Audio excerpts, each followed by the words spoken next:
thought our guys came out really, really fast last week. I thought our guys were really dialed in. That first drive there, we were able to move the ball relatively well and with ease. And anytime you play a triple option football team, you know they're going to hold on to the ball for quite a while. And so, out of 10 possessions, we scored 4 times. We turned it over twice, and that's just unacceptable when you know you're going to get limited touches. With that being said, I thought we started fast, we hit a lull, and then in the second half, we picked it up because we knew we needed to put some points on the board. That turnover there in that first series really hurt us, I think, because we had positive momentum going in there, and that kind of set us back just because that score right there would have put us right where we needed to be. Um, you know, with us scoring those next 3 drives, and obviously the last series, we were down 2, and we were trying to just, put the ball back in position. Hopefully we could score and then onside kick it and potentially get the ball back um, and tie the game.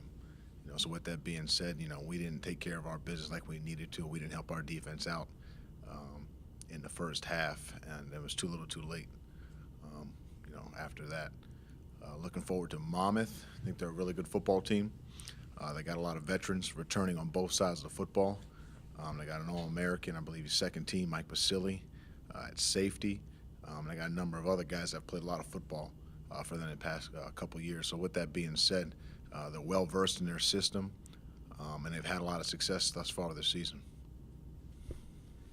If Damian King's unable to go, Cephas Reddick's had a breakout year. DJ Stubbs has shown flashes. Do you feel confident in what you have in the slot position if you lose someone of Damian King's explosiveness, what he's able to do in the short passing game and over the middle of the field on third down? For sure. Cephas has done a really, really good job of stepping in and taking command of that role. And we've done a really good job recruiting at that position, the past couple of years. So with that being said, we feel really, really comfortable with whomever we have in at that slot position, just because they all have the same skill sets, the same traits. They all have speed. They all have the ability to make you miss. So with that being said, it doesn't matter who's really in there. The goal is still the same. You try to exploit the middle of the field, try to run by the safeties. You try to get that football, to that guy relatively fast with some space. Coach Gill talked today about the second quarter being problematic over the last 3 games, specifically referencing adjustments. So do you feel like from an offensive standpoint, coaching staff is making the proper adjustments? Yeah, for sure. When there's a lull or there's a stall in a drive, it usually comes down to a number of things. One, what was your success on first or second down? If you look at the second series of the game, or you look at the third and fourth, those weren't 3 and outs. Those were situations where, we had the quarterback fell down, on a bootleg.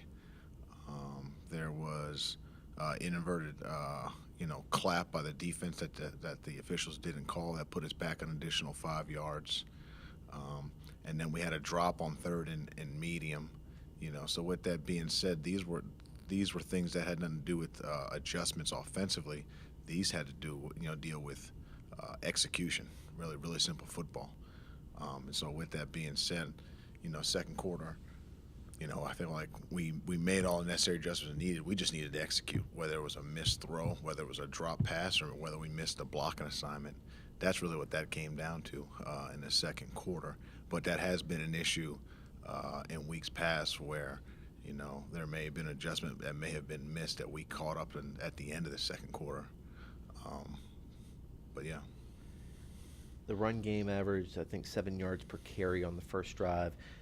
You're still down 14-7, was averaging 5 yards a carry. Do you feel the run game was there and that you had to go away with it because of the score, and do you feel confident that you have the ability to get a run game established based on what you saw against Kennesaw State?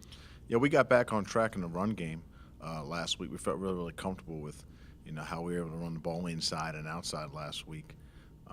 And we didn't do as many things as we had in weeks past versus that defense because we knew, specifically what their skill set was and how we needed to exploit them. With 10 possessions and, the score being what it was, if you had a couple more, you would like to, run the football.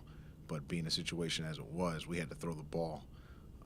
But, had we, like I said, had a couple more opportunities with the rock, we definitely would have run it a little bit more because, we were pushing the ball downfield relatively well. Coach, your vertical passing game hasn't been quite the same level of success the last few games as it was at the beginning of the season. Is that due to, going different game plan or something the defense is doing to try to stop that attack? Well, usually, when you're an RPO offense, you're going to take what the defense gives you. And so they're playing specific coverages that dictate for you to run the football. Then pushing the ball vertically down the field doesn't allow you to do so. I mean, that really plays in the favor of them if you try to throw the football down the field when guys are double covered. But situationally, when defenses present us the opportunity to throw the ball down the field, we're going to do so. As you saw last week in the second half, we were able to do that by attacking certain people on the field, whether it was an external defender or an internal defender. We were able to push the ball down the field. But that's if you're specifically trying to, gain plus 10 yards or so. But on first and second down, you're relatively always going to take what the defense, gives you with regards to running the football in addition to the RPOs that are attached. Last couple weeks, do you feel like Buckshot's been a little high with some of his passes, a little off target, and just kind of, I guess, are you pleased with his technique over the last couple weeks? I think at times when he's rushed, whether it's because there's an unblocked defender or him and himself maybe rushing the pace of which the play needs to be executed at, he has overshot a couple. I want to say there were 3 specifically last week that he overshot that had he not, there was an opportunity for a catch and run. But that had to do with him climbing the pocket and understanding that, hey, the guy is there, my eyes are there, and I just need to climb the pocket with a little less pace and have a little bit more balance with my feet underneath me so that I can throw a football in stride to a receiver running. In addition to just really seeing where the secondary is and understanding where do I have to throw the football, because there was a time last week where he threw a ball, I guess we call it a hole shot, to B.J. Farrell on our sideline here that he had to get up and down, and that's usually a throw that most people make to the field that gets overshot, quite often, and he put it right where it needed to be. So with that being said, he has missed some throws, but he also made some really quality throws as well. Also, could you kind of elaborate on Monmouth's defense? And I think you mentioned Basile earlier. I mean, he's a stud back there. Yeah. I wouldn't say that they are, extremely aggressive, blitz-heavy defense.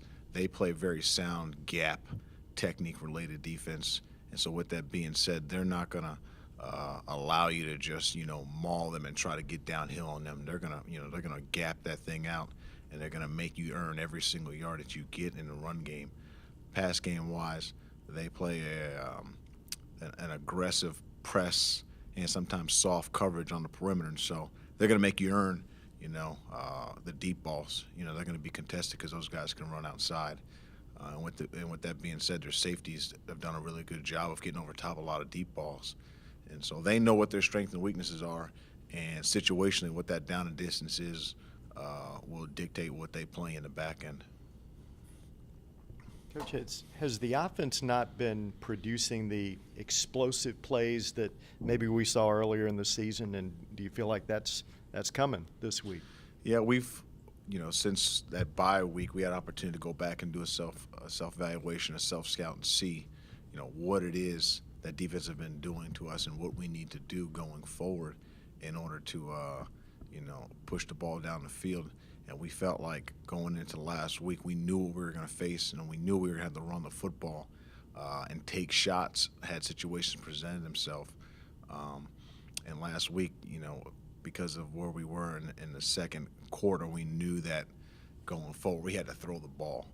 And the RPOs were not going to be part of our run game going forward in the second half. We were just going to throw the football and let that situation, sort itself out. Going forward, we're going to continue to just run the football.